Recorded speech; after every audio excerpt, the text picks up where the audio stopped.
Hello friends and welcome to our channel GS गलियारा। Friends 67 UPSC की vacancy आने वाली है और कम समय में पीटी को किस तरह से क्वालिफाई करें ये भी काफ़ी एक चैलेंजिंग हो गया है, क्योंकि पीटी पास करना मुश्किल हो गया है। तो आपकी इसी समस्या को देखते हुए हमने इकोनॉमिक्स के मोस्ट इम्पॉर्टेंट क्वेश्चन का वन लाइनर सीरीज़ तैयार किया है, जो 67 यूपीएससी के लिए काफ़ी अधिक इम्पॉर्टेंट है। तो इकोनॉमिक्स में नेशनल इनकम एक ऐसा टॉपिक है जिसे बहुत अधिक क्वेश्चन पूछे जाते हैं। So let's start economic section.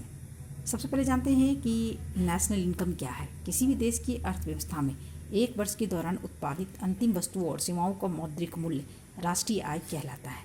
दूसरे नंबर का क्वेश्चन है कि भारत में राष्ट्रीय आय के आंकड़े वित्तीय वर्ष 1 अप्रैल से 31 मार्च पर आधारित होते हैं। तीसरे नंबर का क्वेश्चन है कि वर्ष 2019 में सांख्यिकी विभाग के अंतर्गत केंद्रीय सांख्यिकी कार्यालय और एनएसएसओ का विलय कर एक नई संस्था नेशनल स्टैटिस्टिकल ऑफिस में कर दिया गया है, और इन दोनों को एक में मिला दिया गया है और एक नई संस्था स्थापित की गई है, नेशनल स्टैटिस्टिकल ऑफिस। ओके, सबसे पहली बार VKRB राव ने वैज्ञानिक तरीके से राष्ट्रीय आय की गणना की थी। चौथे नंबर के क्वेश्चन की ओर देख रहे हैं कि VKRB राव ने सबसे पहली बार साइंटिफिक ढंग से राष्ट्रीय आय की गणना की थी।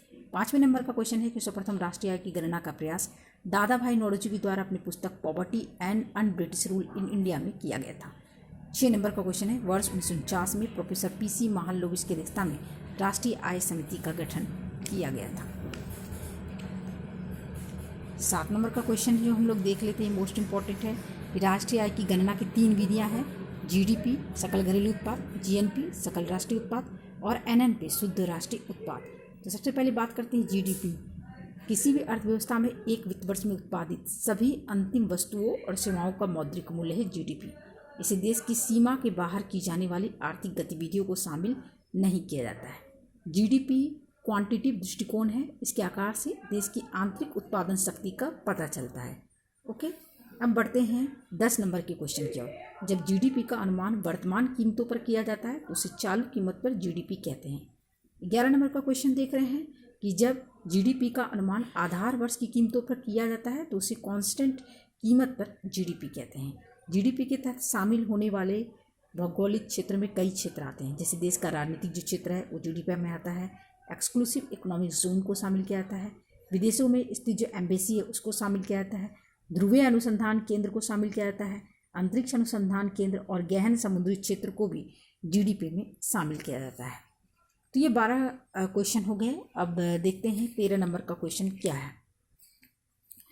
13 नंबर का क्वेश्चन ये है कि इससे देश की सीमा के बाहर होने वाली आय को इसमें जोड़ा जाता है। GNP इक्वलिटी होता है GDP plus X minus M। X बराबर भारतीय नागरिकों के द्वारा जो NRI हैं उनके द्वारा विदेशों से अर्जित आय को जब भारत में भेजा जाता है तो उसे X में जोड़ा जाता है।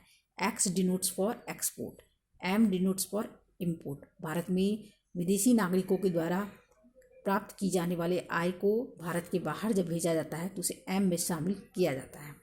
ओके, इसके बाद 14 नंबर का क्वेश्चन है राष्ट्रीय आय के आकलन की दृष्टि से GNP GDP की तुलना में काफ़ी विस्तृत पैमाना है, क्योंकि अर्थव्यवस्था की परिमाणात्मक यानी क्वांटिटी के साथ साथ गुणात्मक स्थिति को भी स्पष्ट करता है।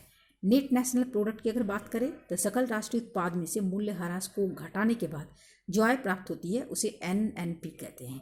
ओके, इसके बाद ग्रॉस वैल्यू एडेड सकल मूल्य वर्धन किसी देश की अर्थव्यवस्था में तीनों क्षेत्रों के द्वारा उत्पादित कुल अंतिम वस्तुओं एवं सेवाओं का मौद्रिक मूल्य होता है ग्रॉस वैल्यू एडेड।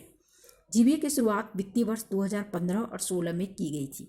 GVA की गणना का आधार वर्ष 2011 और 12 है। एक और GVA से जहां आपूर्ति पक्ष की गतिविधियों का पता चलता है वो GDP से डिमांड साइड की गतिविधियों का पता चलता है। मूव करते हैं 19 नंबर के क्वेश्चन की ओर। 19 नंबर का क्वेश्चन ये है कि भारत में राष्ट्रीय आय का अनुमान सेंट्रल स्टैटिस्टिकल ऑफिस CSO के द्वारा किया जाता है। 20 नंबर का क्वेश्चन ये कह रहा है कि राष्ट्रीय आय को देश की कुल जनसंख्या से भाग देने पर कैपिटल इनकम यानी प्रति व्यक्ति आय प्राप्त होती है। 21 नंबर का क्वेश्चन कह रहा है कि नेशनल प्रोडक्ट किसी भी देश के नागरिकों के द्वारा एक निश्चित समय अवधि में उत्पादित अंतिम वस्तुओं और सेवाओं का मौद्रिक मूल्य राष्ट्रीय उत्पाद कहलाता है। 22 नंबर का जो क्वेश्चन है उसको हम देखते हैं कि राष्ट्रीय उत्पाद क्वांटिटिव होता है जबकि राष्ट्रीय आय क्वालिटेटिव कॉन्सेप्ट है। ओके, मूव करते हैं 23 नंबर के क्वेश्चन की ओर। वर्ष 2020 और 21 में कांस्टेंट प्राइस पर जीडीपी की वृद्धि दर -7.7% आंकी गई है, जबकि 2021 और 22 में 11% रहने का अनुमान है। 24 नंबर का क्वेश्चन है, एक साल में उत्पादित वस्तुओं और सेवाओं की कीमत की गणना आधार वर्ष के कांस्टेंट प्राइस पर जब की जाती है तो उसे रियल जीडीपी कहते हैं। 25 नंबर का और आखिरी क्वेश्चन ये है कि एक साल में उत्पादित वस्तुओं तथा सेवाओं की कीमत की गणना जब बाजार मूल्य पर की जाती है तो उसे नॉमिनल जीडीपी कहते हैं। तो ये इकोनॉमिक्स के 25 most important one liner question थे, जो एग्जामिनेशन पॉइंट ऑफ व्यू से काफ़ी अधिक इम्पॉर्टेंट है। आई होप आपको ये वीडियो पसंद आया होगा। अगर आप मेरे चैनल पर पहली बार आए हैं तो प्लीज़ हमारे चैनल को सब्सक्राइब कीजिए, इससे मुझे मोटिवेशन मिलेगा। इसी दुआ और मंगल कामना के साथ मैं विदा लेती हूं।